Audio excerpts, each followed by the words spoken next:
بسم اللہ الرحمن الرحیم۔ السلام علیکم ورحمۃ اللہ وبرکاتہ۔ میرے محترم دوستوں، جیسا کہ پچھلی کلپ میں نے آپ کو بتایا تھا کہ بڑے بڑے گناہ کرنے سے دنیا میں اس کا نقصان نظر آتا ہے، اسی طریقے سے گناہ نہ کر کے، غلط کام نہ کر کے اللہ کی عبادت کریں، اللہ کا ذکر کریں، تو عبادت اور ذکر کی وجہ سے اللہ دنیا میں بڑے بڑے فائدے عطا فرماتا ہے۔ گناہ کرنے سے نقصان اور گناہ سے بچ کر نیک کام کرنے سے، عبادت کرنے سے اللہ فائدے عطا فرماتا ہے۔ نماز پڑھیں، ذکر کریں، قرآن پاک کی تلاوت کریں، لوگوں کے ساتھ بھلائی کرتے رہیں، اچھا معاملہ کرتے رہیں۔ اگر کوئی آپ سے مشورہ کر رہا ہے تو امانت سمجھ کر اس کو اچھا مشورہ دیں جس میں اس کا فائدہ ہو۔ ہمیشہ جب بھی آپ سوچیں، اچھا سوچیں، کسی کا فائدہ کر دیں، کسی کو فائدہ پہنچا دیں۔ تو اس طریقے سے جب آپ کا ذہن اور آپ کا دل ہوگا تو پھر اللہ دنیا میں آپ کو فائدے دکھاتا چلا جائے گا۔ وہ فائدہ کیا ہے؟ سب سے پہلے اللہ آپ کے رزق میں برکت عطا فرمائے گا۔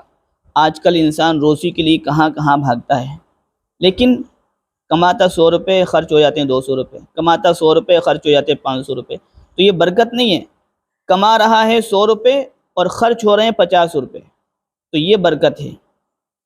تو یہ برکت اللہ جب عطا فرمائے گا جب زندگی کے اندر نورانی اللہ کے نبی صلی اللہ علیہ وسلم کے طریقے ہوں گے، اللہ کا حکم ہوگا، عبادت کریں گے، ذکر کریں گے، اپنی زندگی کو غلط کاموں سے، غلط راستوں سے بچاتے ہوئے نیکی کی طرف چلیں گے، تو پھر اللہ رزق میں، روزی میں برکت عطا فرمائے گا، آنے والی مصیبتوں پریشانیوں سے دور کر دے گا۔ دوسرا فائدہ یہ ہے، مصیبتیں کبھی بھی کسی پر آ سکتی ہیں، لیکن اللہ ان مصیبتوں کو ختم کر دے گا اور مصیبت سے ہمیں بچا لے گا، پریشانیوں سے ہمیں بچا لے گا، تکالیف سے ہمیں بچا لے گا۔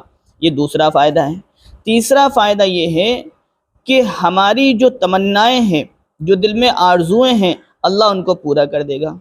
بعض انسان سوچتا کچھ ہے، ہوتا کچھ ہے، لیکن جب انسان اپنی زندگی کو نیکی کی طرف لگاتا ہے تو اس کی تمنا کے مطابق اللہ فیصلہ کر دیتا ہے، اس کی آرزوؤں، اس کی خواہش، اس کی مراد کے مطابق اللہ فیصلہ کر دیتا ہے۔ اور تیسری چیز یہ ہے کہ جب انسان نماز پڑھتا ہے تو فیصلہ تو اس کی تمنا کے مطابق اللہ کرتا ہے، لیکن اللہ اس کو اپنی رضا نصیب کر دیتا ہے، یعنی اللہ اس سے راضی ہو جاتا ہے، اور جس سے اللہ راضی ہو گیا، اب بتائیے دنیا بھی اس کی، آخرت بھی اس کی۔ دنیا کے اندر جتنی بھی زندگی جیے گا اللہ اس کو نیکی عطا فرماتا رہے گا۔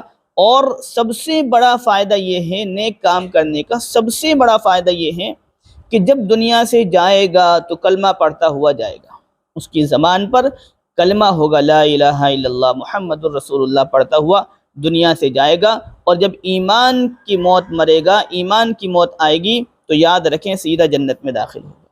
یہ فائدے ہیں ان لوگوں کے لیے جو نیک اعمال کرتے ہیں۔ بہت سارے اور بھی فائدے ہیں، لیکن مختصر میں نے آپ کو کچھ فائدے گنائے ہیں، اور بہت سارے فائدے ہیں۔ اس لیے آپ سے میری درخواست ہے، ماؤں اور بہنوں اور بھائیوں سے میری درخواست ہے کہ ہمیشہ یاد رکھیں، جب بھی کسی کو مشورہ دیں اچھا مشورہ دیں، جب بھی کچھ سوچیں اچھا سوچیں، لوگوں کو فائدہ پہنچائیں، اور خود بھی اچھے اعمال کرتے رہیں، دوسروں کو بھی اس سے کہتے رہیں کہ بھئی آپ بھی نماز پڑھو، آپ بھی قرآن پڑھو، آپ بھی ذکر کرو۔